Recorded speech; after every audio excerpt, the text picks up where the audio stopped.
Once upon a time, there was a man named Chaka Obifuna. He had everything money could buy: big cars, private jets, a house so big it looked like a hotel. His pillows were soft, his sheets were silk, and his staff bowed whenever they saw him. But inside his heart, it was cold. Every morning, he woke up in his giant bed and stared at the ceiling like it was a prison wall. He was 32 years old, tall, clean-shaven, and always dressed like he had a meeting with the president. But right now, Chaka was tired of suits. He was tired of fake smiles. Tired of all the women who only called him darling when they saw his car keys. They didn't know who he really was. And they didn't care. That morning, he sat alone in his fancy dining room, staring at his untouched breakfast. His chef had prepared golden pancakes, eggs shaped like flowers, and fresh juice squeezed from oranges flown in from another country. But Chaka didn't touch it. He just sat there, holding his phone, watching a video over and over again. His hand was shaking. In the video, his fiancée, Linda, was laughing with her friends. "Babe," he was stammering again, she said, mocking him. He said, "LL Linda, I LL love you. I almost died from holding my laugh." The girls around her screamed with laughter. One even fell off the chair. And Linda added, "If not for his billions, do you think I'll be here waiting for a stammering Romeo?" Chaka closed his eyes. He felt like the walls were closing in on him. That video wasn't a joke. That was the woman he was planning to marry. She wasn't laughing with him. She was laughing at him. The next thing he heard was the sound of his phone hitting the wall. He had thrown it hard. It broke into pieces. A maid came running in. "Sir, are you okay?" Chaka didn't answer. He stood up slowly and walked past her. He didn't say a word. Not even when his personal assistant, Tunde, met him at the staircase. "Sir, your flight to Dubai is in 2 hours. Should I get the car ready?" Chaka looked at him. "Cancel it." Tunde was confused. "But sir, the board meeting." "I said cancel it," Chaka repeated quietly, but firmly. Then he added, "And get me a disguise." Tunde blinked. "Sorry." Chaka turned around fully. "I want a disguise. Clothes, cap, cheap shoes. Everything. I want to disappear." Tunde stepped back, unsure if his boss was joking. "Disappear where, sir?" "I don't know," Chaka said, "but I want to breathe again." 2 days later, Chaka stood in front of his full-length mirror. But this time, he didn't wear an Italian suit. He was in a loose t-shirt, faded jeans, and a pair of slippers. His usually clean-cut beard was gone. His hair was trimmed low. He looked like a man who sold sachet water on the street. He looked at himself, then smiled.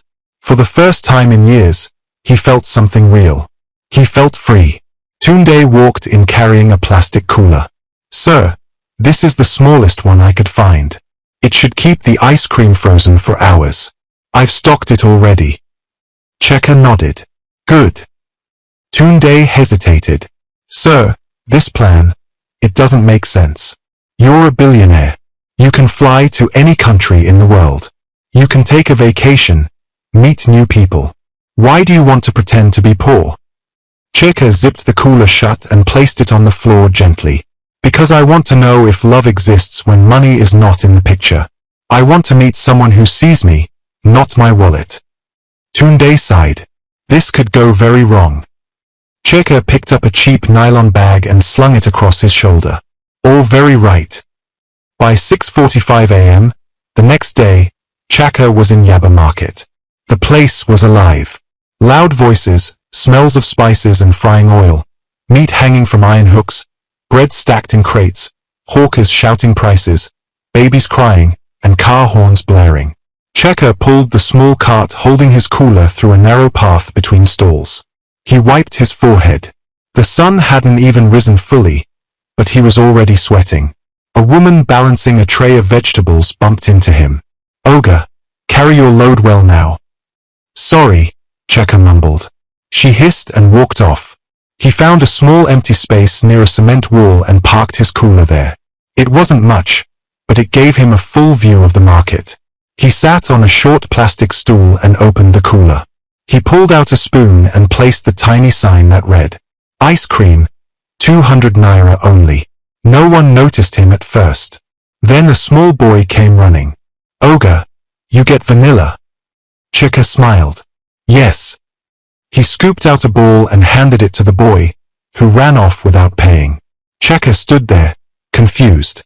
A voice behind him said, "That one? He never pays anybody." Chika turned.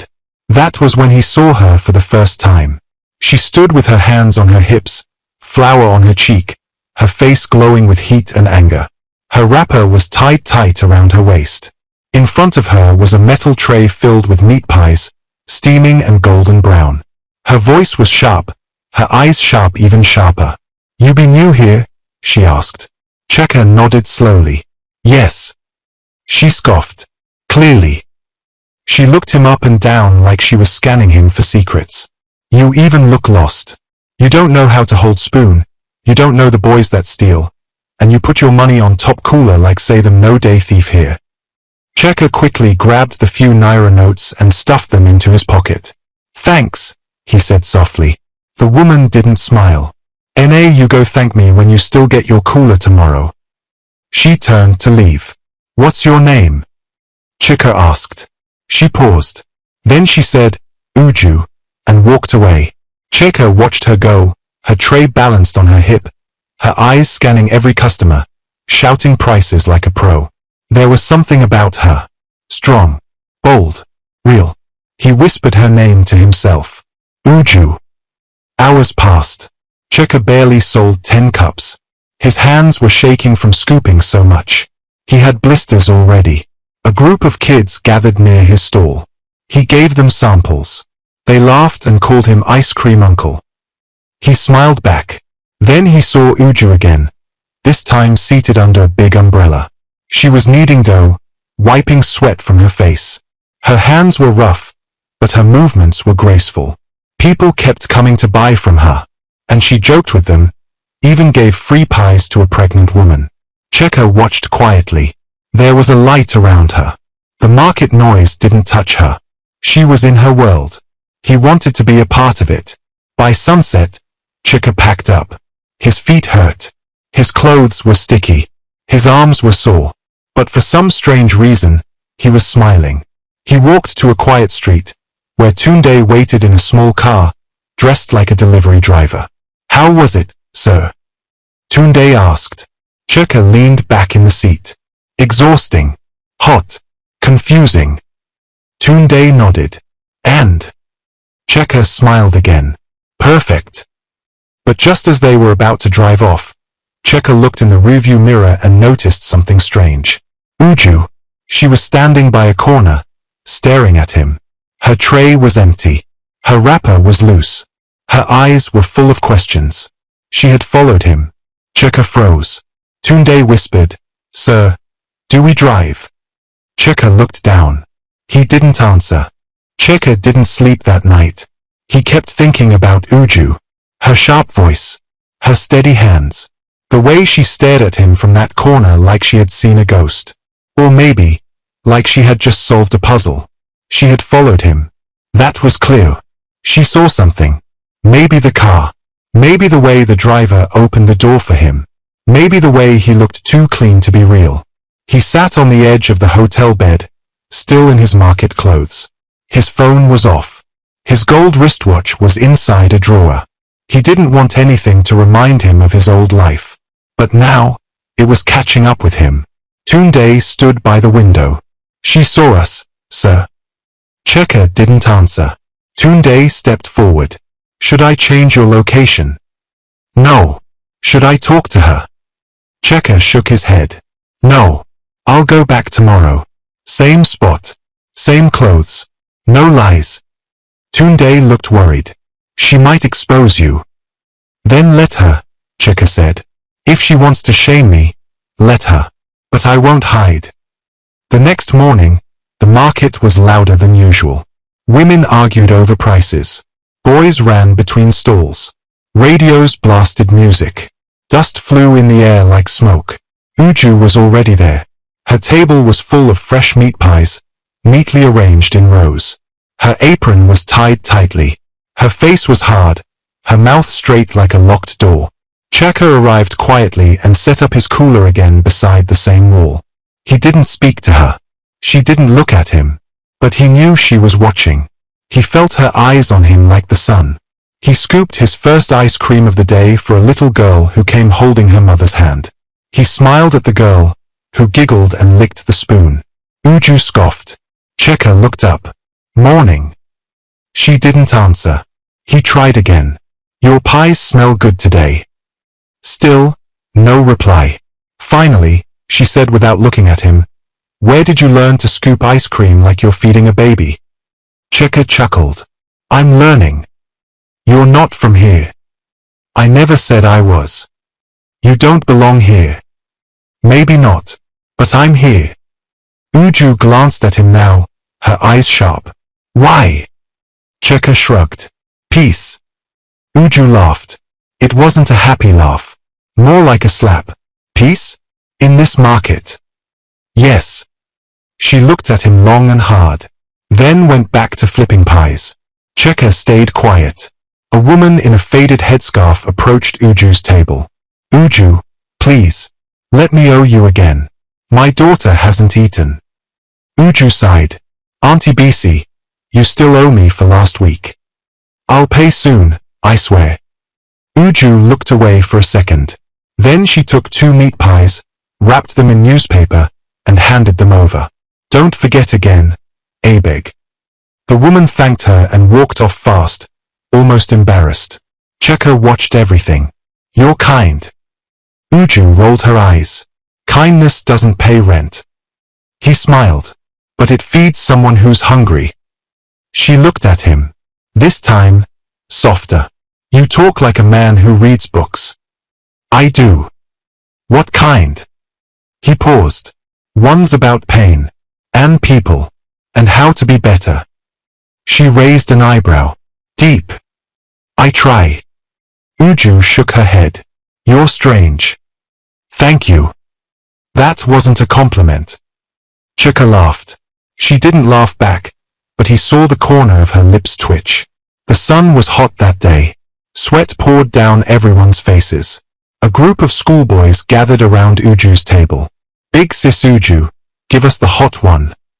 No, I want the round one. I saw it first. Uju waved a spoon. If you don't behave, I'll pour water on all of you. The boys laughed and settled down. Cheka smiled. She had a way with people. Like she knew everyone's story, but never used it against them. He stood up and walked over slowly. Need help? Uju looked up. Help with what? These boys look like they're about to climb your table. One boy shouted, We can climb it oh. Uju threw a tissue at him. Try it and you'll meet my elbow. The boys laughed harder. Cheka laughed too. Then he bent down and started handing out pies. One by one, he helped serve them until they were all gone. Uju stared at him. You don't even know the prices. I wasn't collecting money. She stared harder. So you just gave out 5 pies for free. They were hungry. Uju slapped her forehead. This man wants to finish my business. Cheka pulled out money from his pocket. Here. She looked at the notes. That's too much. Keep the change. Uju blinked. Are you trying to buy me? No. I'm trying to say thank you for not chasing me away yesterday. Her mouth stayed shut for a long second. Then she said, You're weird. But helpful. Let me think about that. As the day grew darker, the market began to thin out. Uju sat on a stool, wiping her hands with a wet cloth.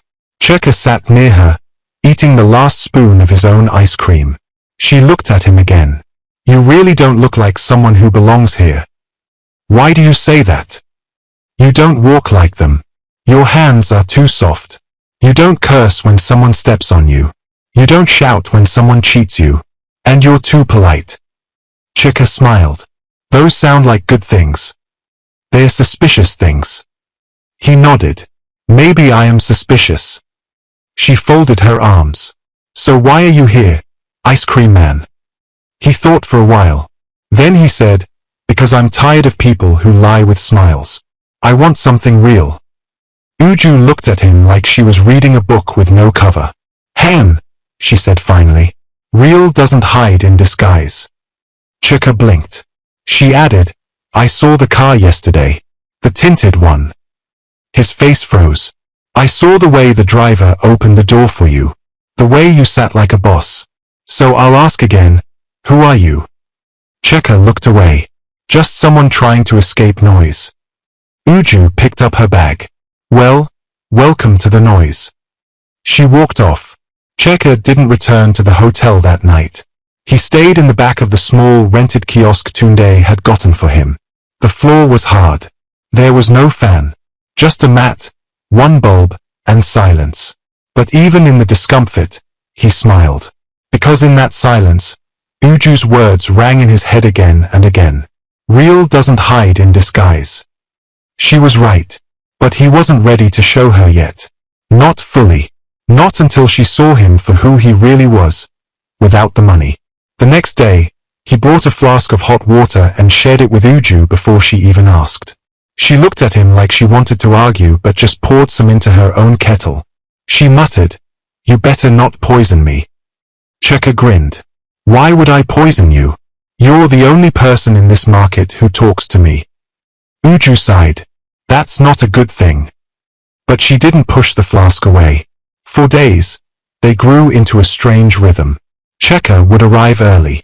He'd help Uju set her table. He'd carry water. He'd chase boys away from stealing pies. He'd give children free scoops. She'd call him useless. But she never told him to go. They talked about small things. Weather. The smell of burnt oil. People who argued over 50 naira. One afternoon, as they both sat watching a fight between two women over stall space, Uju asked him quietly, so you live in that car? Chika blinked. What? The one I saw you enter. He scratched his head. Not really. Then where? Liar. Chika smiled. Okay, maybe I used to live somewhere big, but not anymore.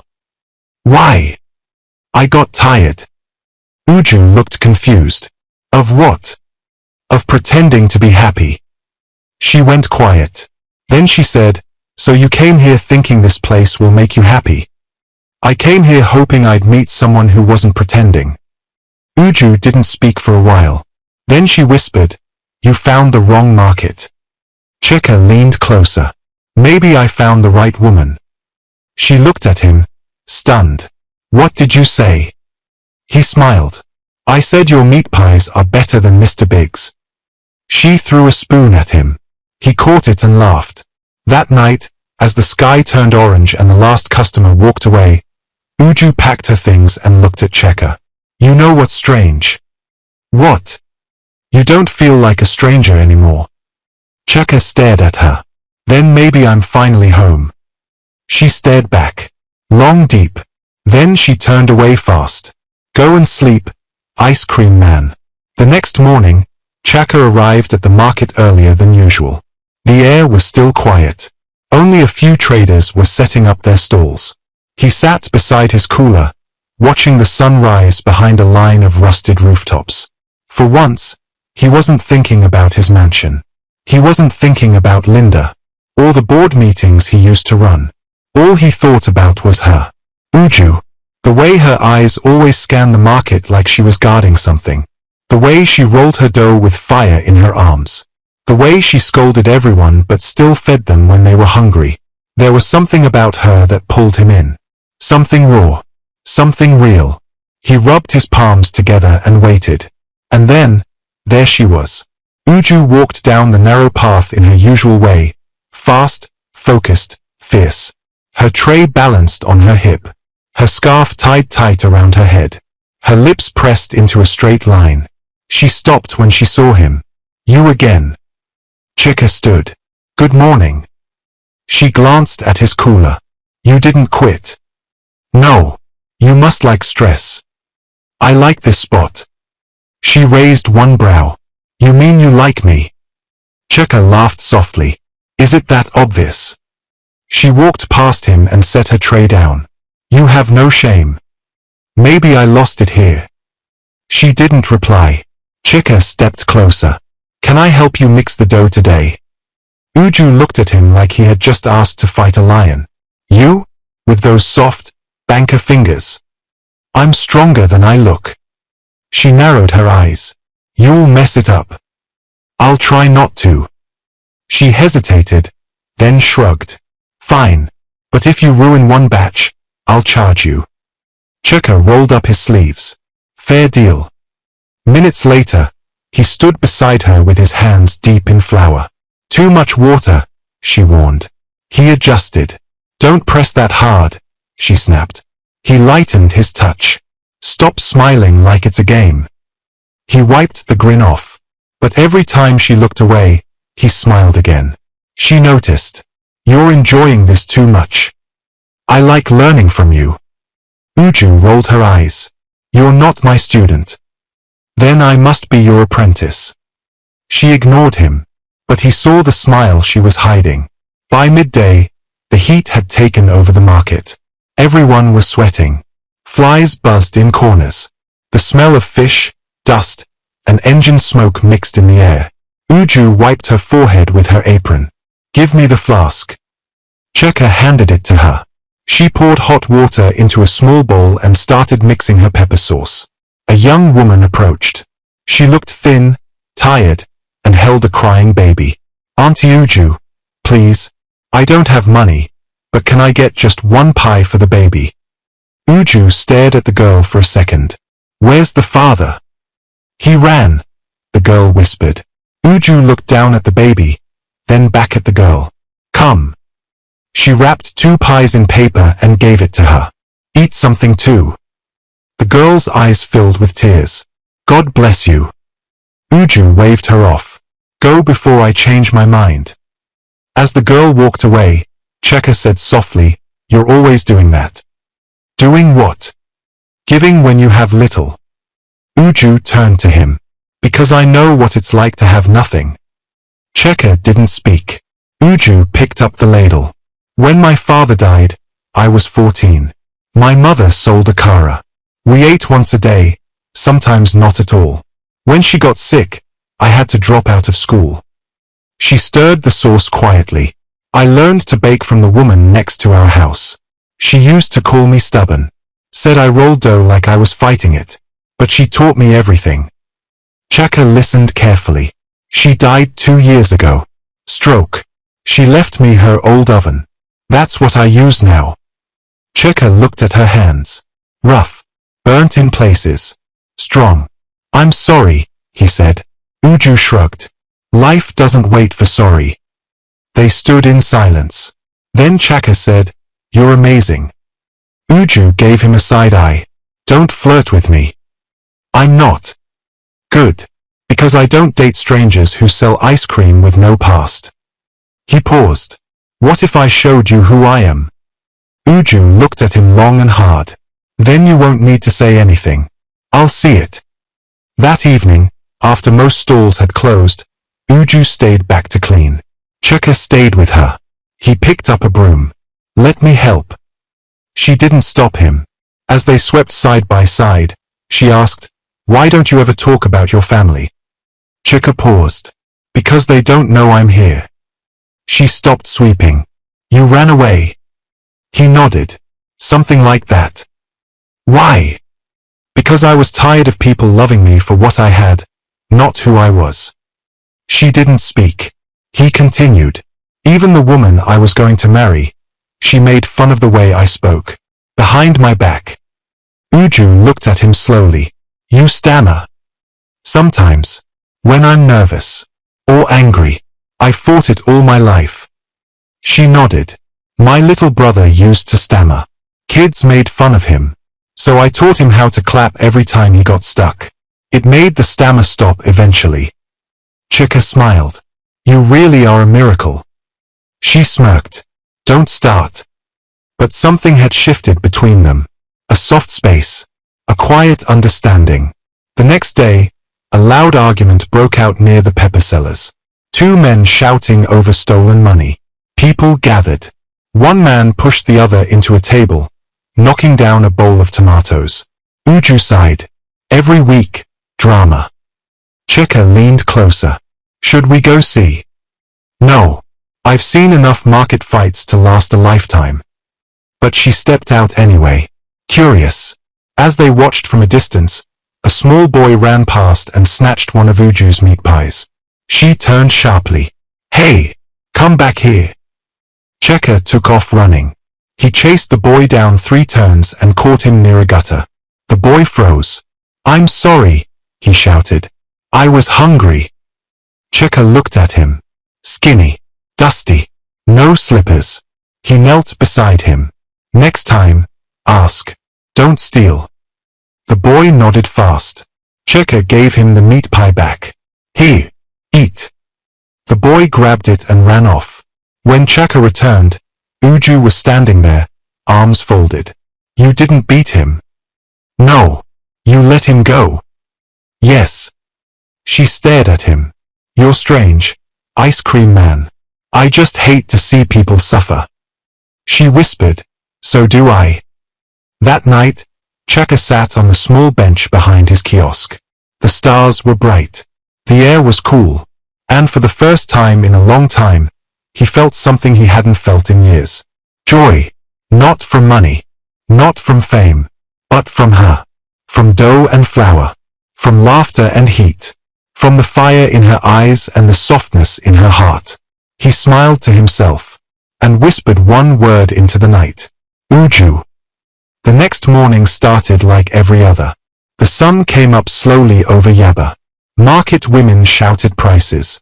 Boys ran around selling sachet water. Music played from small radios. And Chaka arrived at his usual spot with his cooler, ready to see her. But something felt different. Uju wasn't there. Her table was empty. No meat pies. No sound of her voice. No smell of pepper and flour. Chaka looked around. He asked the woman at the next stall, where is Uju? The woman shook her head. She hasn't come since yesterday. Cheka felt his chest tighten. Did something happen? I don't know. Maybe she's sick. He packed his cooler slowly that day. His hands moved, but his mind was somewhere else. His thoughts kept going back to her, her laugh, her fire, the way she stood up for hungry strangers. Why would she just disappear like that? 3 days passed. Still no sign of Uju. The 4th day, Cheka stood at her usual corner and waited. People passed him. They asked if he knew what happened to her. He didn't have answers.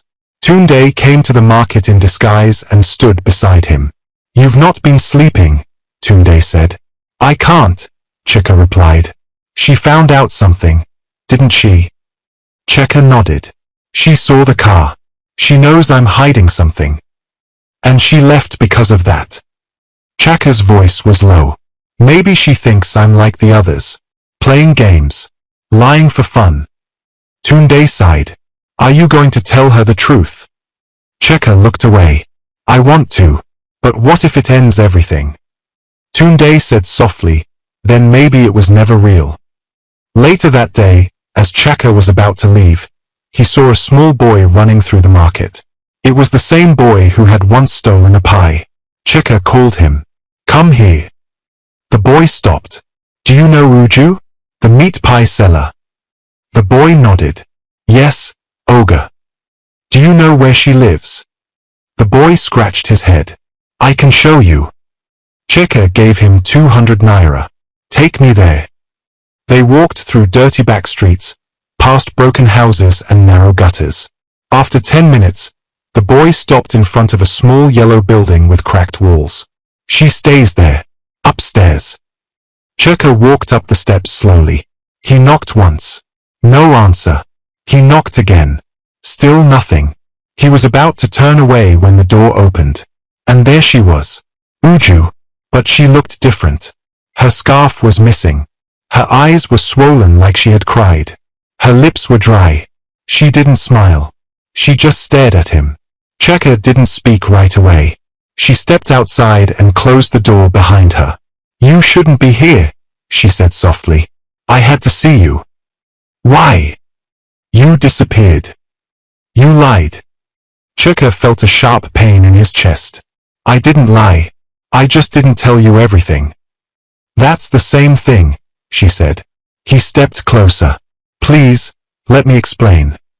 She crossed her arms. Explain what? That you're not who you said you were. I never said I was poor. You never said you were rich. He looked down. I wanted to see the world from outside the glass. I wanted to breathe without bodyguards and business deals. I wanted to meet someone who didn't see me as a walking bank. Uju's voice was shaking. So you picked me? No, he said quietly. I found you. She looked away. You came into my life with secrets. You stood by me every day, helped me mix flour, served pies to children, and all the while, you were pretending. I wasn't pretending, he said. I was living. She wiped her eyes quickly. So what happens now? Are you done playing market man? Chika stepped forward. No, I'm not done. I'm here because I care. Not about your pies. Not about the market. About you. Her lips trembled. How do I know this isn't just another game to you? He reached into his pocket and pulled out something. Not a ring. A burnt oven knob. The one that always came off when Uju twisted her old baking oven. I fixed it, he said softly. I bought the parts and fixed it. So your pies won't burn again. Uju stared at the knob. Her chest rose and fell. She slowly took it from him. Why would you do that? Because you're the only person who ever fed me without asking for anything. And I want to give you something back. Her eyes filled with tears again, but she blinked them away. I don't want money. I'm not offering money, he whispered. I'm offering truth. That night, Uju sat beside him on a low wooden bench outside her house. The moon was out. The street was quiet. She said, I didn't leave because I was angry. Chika looked at her. She continued, I left because I was scared.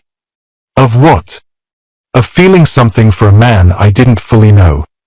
He nodded slowly. And now? She turned to him. Now I know who you are, and I'm still scared. Chika smiled gently. I'm scared too. Why? Because you're the only person who's ever looked at me and seen more than money. They sat in silence. Then she said, you know, you talk too much for an ice cream seller. He laughed. Maybe I should switch to pies. She smiled. A real smile this time. The next morning, they walked into the market together. Hand in hand. Heads turned. People whispered. But they didn't care. They set up their stalls beside each other again. She gave him her apron. He gave her a spoon. They worked like they always did. Like nothing had changed. But everything had.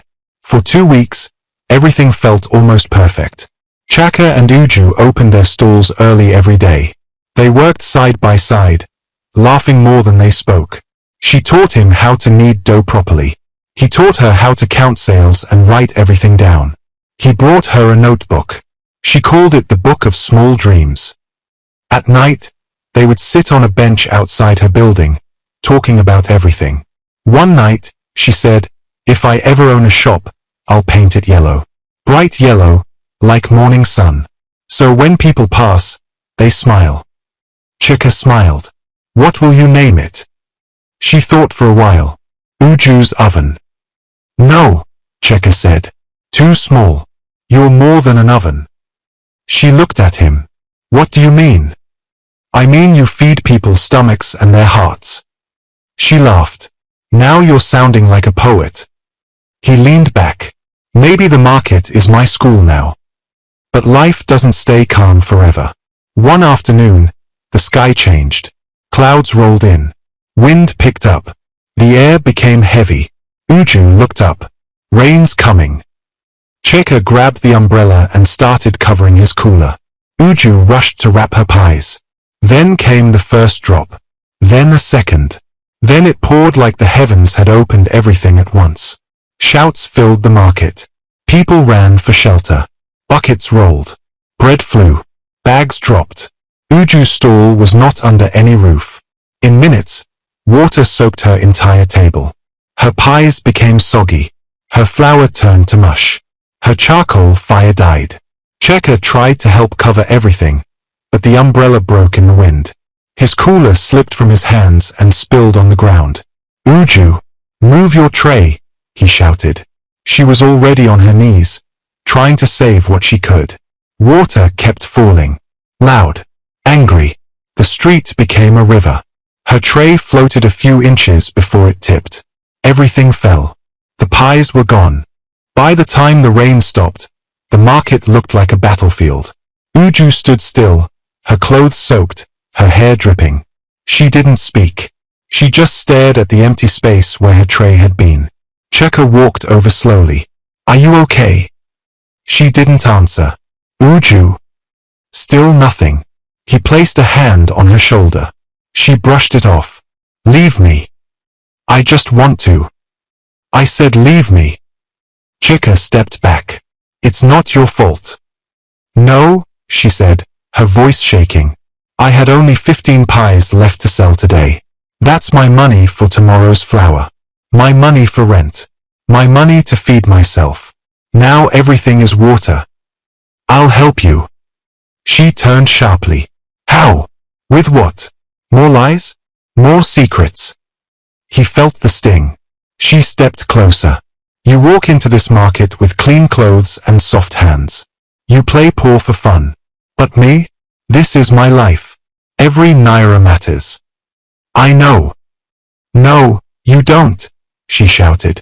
You don't know what it feels like to pray every night that it doesn't rain on your business. You don't know what it means to beg your own stomach to stay quiet. Her voice cracked. You don't know, Checker. You don't. He looked down, and then he said, You're right. I don't know your pain, but I want to help carry it. Tears filled her eyes. I didn't ask you to. But I want to. She shook her head. I don't need pity. It's not pity. It's love. Her face froze. The silence between them became loud. Then she whispered, Don't say that. It's true.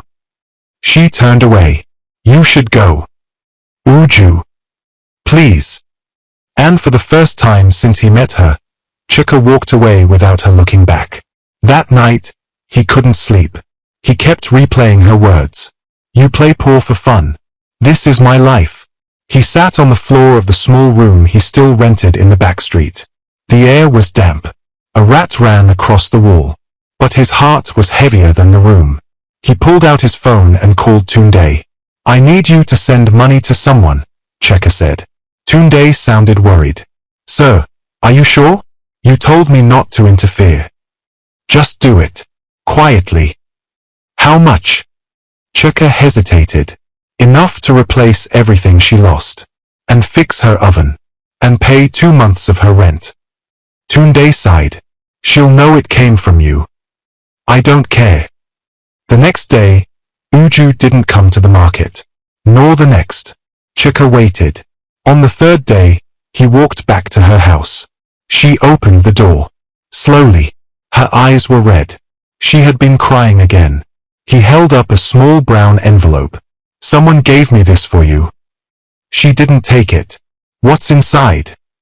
Help. From who? He looked into her eyes. From someone who sees you. Who believes in you. Who knows you're stronger than this storm. Her voice was low. Why do you keep doing this? Because you don't see what I see. She stepped back. What do you see? A woman who holds the world together with flour and fire. Uju swallowed hard. I don't want your money, she said. It's not mine anymore. Then whose is it? He stepped closer. Yours. I didn't ask for it. I know. She finally took the envelope, but her hands were shaking. Later that week, she returned to the market. Her stall looked new. The tray was replaced. Her pies were back. Fresh. Golden. Smelling like healing. But she didn't look at him. Not once. Checker stood beside his cooler, scooping ice cream for kids. He wanted to speak, but her wall was up again. By noon, he couldn't take it anymore. He walked to her. Are you still angry? She looked up. I'm not angry. Then what? I'm trying to understand you. I'm standing right here. That's the problem, she said. I don't know where you stand. One day you're beside me. The next, you're sending envelopes. I don't know what's real. He stepped closer. This is real. She looked into his eyes. Then stop hiding, she whispered. That night, under the soft light of a broken street lamp, Checker sat her down. And he told her everything. His real name, his real house, his real pain, how he ran from wealth to find peace, how she was the first person who made him forget the mansion, how she made him feel like a man, not a bank. She sat quietly, listening, not judging. When he finished, she asked, "Why me?" He smiled. "Because you didn't care who I was. You cared about how I acted." She sighed deeply. "I've been hurt before. I know. And I don't trust easily. I don't expect you to." She looked at him. Long. Deep. Then she said, "If you lie to me again, I'll break your cooler." He laughed. She didn't. "I'm serious," she added. "I know," he said. "That's why I'm never lying again." Since the night Checker told Uju the truth, something had changed between them. Not in a loud or dramatic way. It was quiet, gentle, like fresh wind after heavy rain. The walls between them had started to fall. Slowly, not all at once, but enough for Checker to breathe again. Uju didn't smile as much as before, but she no longer looked at him with doubt in her eyes. She started asking questions. Real ones. "What was your house like?" "Big," Checker answered. "Too big. Quiet." "You had staff?" "Yes. Cooks, cleaners, drivers, even a dog trainer. But no real friends." She nodded. "I understand now why you came here." Checker smiled. "I came here for peace. But I found fire." She raised a brow. "Fire? You?" She hit him with a meat pie spoon. Each day, they grew closer. Checker stopped pretending to be an ice cream man and started helping Uju full-time. He wore her second apron. He took orders. He even learned how to fold the edges of the pies with style. "Not bad," Uju said once, examining his work. "You see." Checker grinned. "I can leave the cooler life behind." She laughed. "Don't rush. One more bad fold, and I'm demoting you to pure water seller." They were becoming a team. A real one. Everyone in the market noticed. People whispered things like they look good together, or see love in the middle of flower. Uju pretended not to care, but Checker saw her blush sometimes when they called him her husband. One afternoon, as they were packing up, he asked quietly, "Would you ever marry someone like me?" She blinked. "Why are you asking that?" "Because I've never felt this way before." Uju looked away. "I've been alone for so long. I don't even know what it means to trust someone completely." He nodded. "Then let me earn it. Every day." A week later, he brought her to a small rented kitchen space just outside Yaba. The place was simple. Tiled floors, clean counters, a working oven, and a sink that didn't leak. Uju walked in slowly, her eyes wide. "What is this?" "It's yours," Checker said. "For as long as you want it." She turned to him. "You did this." "I used your book," he said, pulling out the little notebook she had filled with sketches and numbers. "You wrote everything here.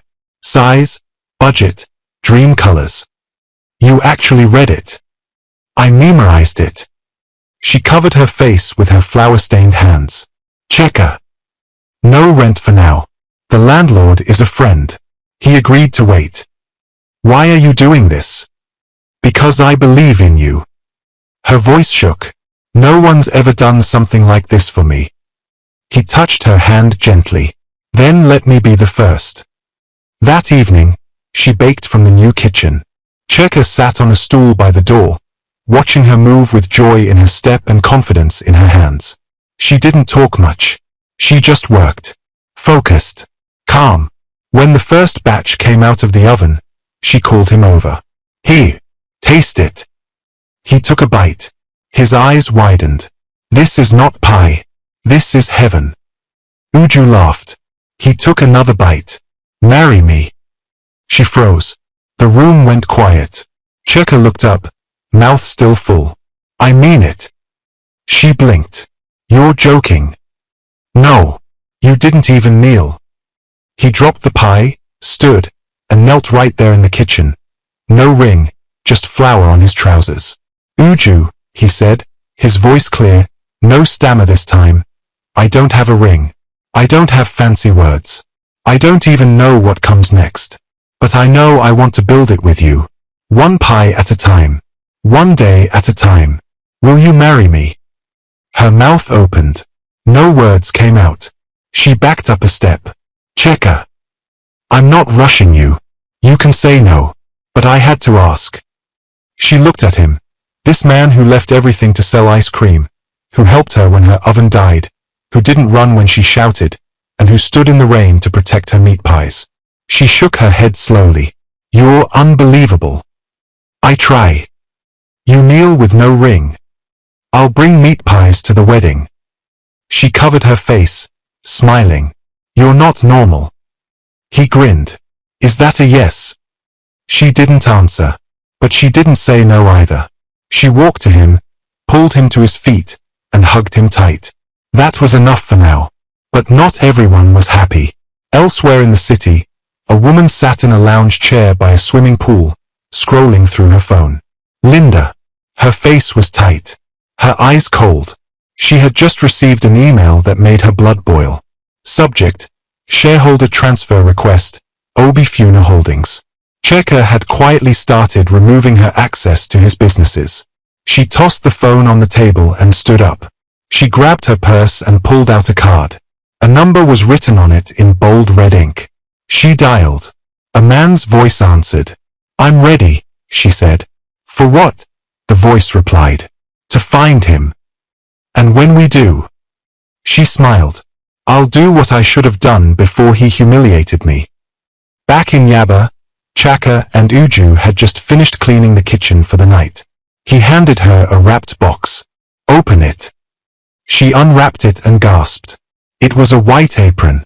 On it were the words, Meet and Melt, powered by Uju's fire. She looked up at him, shocked. He shrugged. You told me you wanted a name that makes people smile. Her eyes welled up. I love it, she said. Then let's open shop next week. You're serious? Yes. She hugged the apron tight to her chest. Then I'll say yes, she whispered. Chika blinked. What? She smiled. I'll marry you. Uju had just said yes. She was standing in her small kitchen, holding the apron Chaka gave her. Her eyes were shiny, and her lips were shaking, but she was smiling. Cheka stood in front of her, frozen. He didn't speak. He didn't move. He was still holding the empty box he used to wrap the apron. What? She asked, laughing a little. You asked. I said yes. Why do you look like you've seen a ghost? Chika blinked. You said yes. I did. You said yes. You want me to say it a third time? He dropped the box and pulled her into a tight hug. She laughed into his chest.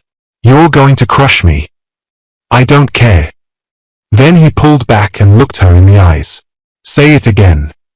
Uju shook her head. No. Please. She smiled. Yes. I will marry you, Ice Cream Man. He kissed her forehead. Then I'm the happiest man alive. The news of their engagement spread through the market like hot smoke. By morning, everybody was talking about it. I heard he proposed with meat pie. No, I heard it was in a bakery kitchen. He knelt down? In flour. True love still exists. Uju rolled her eyes as she packed her pies. These people have turned my life into cinema. Cheka stood beside her, proud. Well, they're not wrong. Our love is a movie. She looked at him. If this is a movie, we need a serious director. Then I'll be the producer. You be the star. She shook her head, trying not to smile. By afternoon, Customers started pouring into their joint stall. The meat and melt idea had taken over the area. People lined up to buy Uju's hot pies and Chaka's soft scoops. Even those who used to ignore them were now calling their names. Madam Uju, I want the round one. Chaka, that your vanilla today, sweet pass yesterday. Business was booming. Every night, they sold out. Every night, they walked home with tired legs and happy hearts. But Uju couldn't stop thinking about something. She sat outside her room one evening, legs stretched out, watching people pass. Chaka came and sat beside her. Why are you quiet? She didn't answer at first. Then she said, do you think people like me and people like you can truly last? Chaka turned to face her. What do you mean? I mean, you're from another world. The rich world. Fancy shoes, private schools, people who speak with British accents. He smiled. You forgot to add boring parties and fake friends. She gave him a small smile, but her eyes stayed serious. I'm just a meat pie seller. You chose me now. But what about later, when the newness wears off? Chaka took her hand. Uju, listen to me. I didn't fall in love with your job. I fell in love with your heart. Your strength. Your fire. I've never been more sure of anything in my life. She looked down. It still scares me. Then let me keep showing you. Every day. She nodded slowly. Okay. One morning, Chaka got a call while they were rolling dough together. He stepped outside to answer. It was his mother. Chaka, is it true? Her voice cracked over the phone. Are you really selling ice cream in the market? Chaka held the phone away from his ear for a second. Mummy, who told you? Does it matter? Are you okay? I'm fine. You're engaged to she lowered her voice, a meat pie girl. Yes. There was silence. Have you lost your mind? No. I found my heart. You think this girl loves you? Wait until she enters the house. You'll see. All she wants is the money. No, Mum. All she wants is peace. Same as me. She sighed deeply. Come back home. We'll find you a proper girl. I found her already. Chaka ended the call. He went back inside and tried to smile. But Uju noticed his face. What happened? Nothing serious. Family. He nodded. She stayed quiet. He walked over and kissed her cheek. Don't worry. I'm not going anywhere. That night, Uju sat with her neighbor, Auntie Efima, an older woman who sold ogbono beside her stall. You know, Auntie Efima said, when love comes fast, it can leave fast.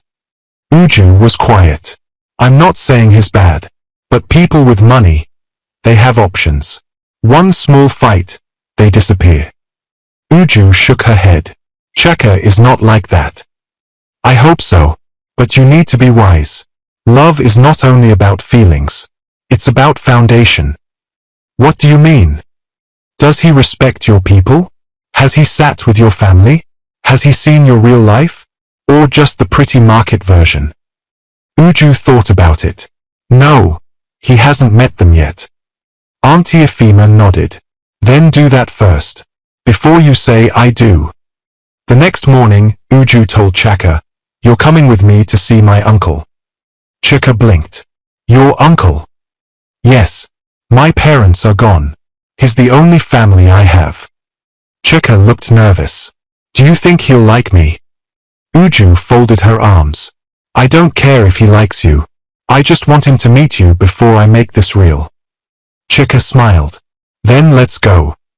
They traveled to Icecream, where Uju's uncle lived in a small house with a red zinc roof.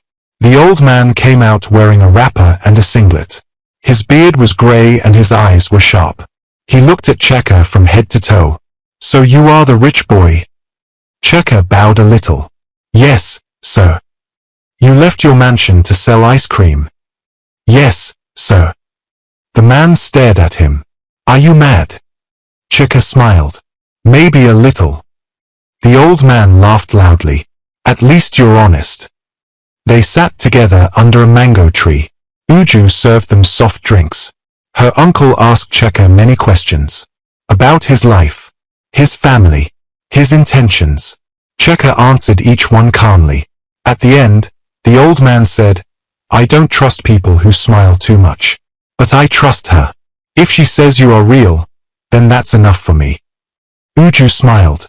Cheka smiled too. They had taken one more step. But back in Lagos, Linda was planning her next move. She had hired someone, a private investigator. "Follow him," she said, handing over a photo.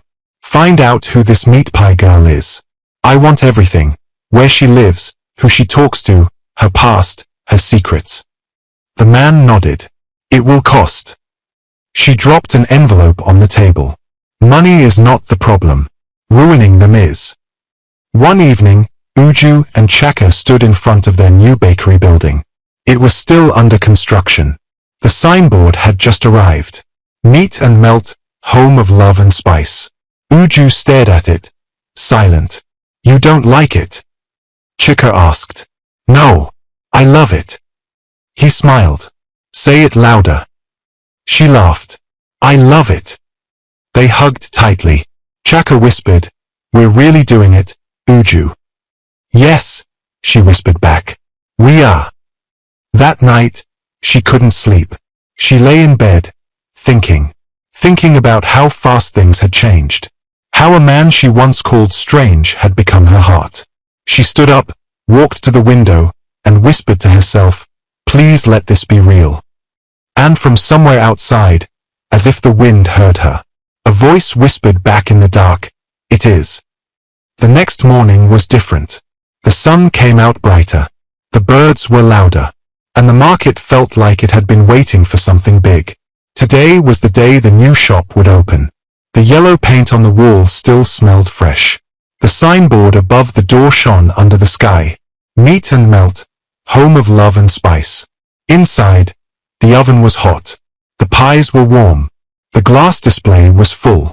And standing behind the counter was Uju, dressed in her clean white apron, her scarf tied neatly, and her face glowing like the sun. Cheka stood beside her, wearing a matching apron, holding a scoop spoon like a king holding a crown. They both looked at each other. "Ready?" Cheka asked. Uju took a deep breath. "I think so." He opened the door. People were already waiting. The crowd came in fast. Customers, friends, other sellers from the market, even old aunties who never liked standing in line. "Uju, I want 2 pies." "Cheka, give me extra scoop." The shop filled with laughter, heat, and the smell of sweet and spicy meat. They worked side by side, just like always. But now, it was different. Now, it was theirs. Later that evening, after the last customer left and the shop was quiet, Uju sat on a stool and took off her apron. She looked around. "We did it," she said. Cheka leaned on the counter. "We did. You know, I didn't think we would get here." "I knew," he said. She smiled. "You're too confident." "No, I'm just proud of you." She looked at him softly. "Thank you, for believing in me, for fighting for this, for fighting for us." He came closer, held her hand. "I didn't fight alone. You pulled me through the fire." She rested her head on his chest. "Then maybe we're both fire." He laughed. "Fire and ice. Meet and melt." They both smiled. But across town, in a black car parked on a quiet street, a man stepped out holding a folder. He walked into a building, went up the stairs, and knocked on a door. Linda opened it. He handed her the folder. "It's all there," he said. "The girl, the bakery, her address, her past." Linda opened it quickly. She looked through the photos. Pages of details. Background. School. Uncle's house. Shop rent. Neighbors' gossip. Everything. She smiled. "I want to meet her," Linda said. "But not as myself." The man looked confused. "As who?" "As a customer." The next day, Uju stood behind the counter again. Cheka had gone to restock vanilla mix. She was alone in the shop. A beautiful woman in dark glasses walked in. She wore a long dress and held a tiny purse. Uju smiled. Good afternoon. Welcome to Meet and Melt. The woman smiled back. I've heard so much about your pies. Would you like to try one? Please. Uju handed her a hot pie. This one just came out of the oven. The woman took a bite. She chewed slowly, thoughtfully. Then she said, delicious. I see why people love it here. Thank you. The woman leaned on the counter. And you made all this by yourself? Uju nodded. Well, not by myself. My partner and I, we built it together. Your partner? My fiancé. The woman smiled wider. What's his name? Cheka. The woman's eyes twitched behind her glasses. Interesting name. Uju frowned slightly. Do you know him? No, the woman said quickly. I just like the sound of it. She dropped money on the table. Keep the change. Then she walked out. Uju watched her leave, her heart beating a little faster. Something felt strange. That night, Cheka returned from his trip. He brought extra baking pans and a new scooper. Business is growing, he said. But Uju was quiet. What's wrong? He asked. Someone came today. Who? A woman. Dressed nicely. Dark glasses. She asked about you. Cheka's smile faded. What did she say? She just said your name was interesting. He looked away. Uju touched his arm. Cheka. Who was she? He took a breath. I think it's Linda. Uju stepped back. Your ex? He nodded. She must have found us. Why would she come here? To scare us. Or destroy what we built. Uju crossed her arms. Is she dangerous? No, he said slowly. But she's angry. And when she's angry, she doesn't think. Uju looked him in the eyes. Do you still love her? He shook his head.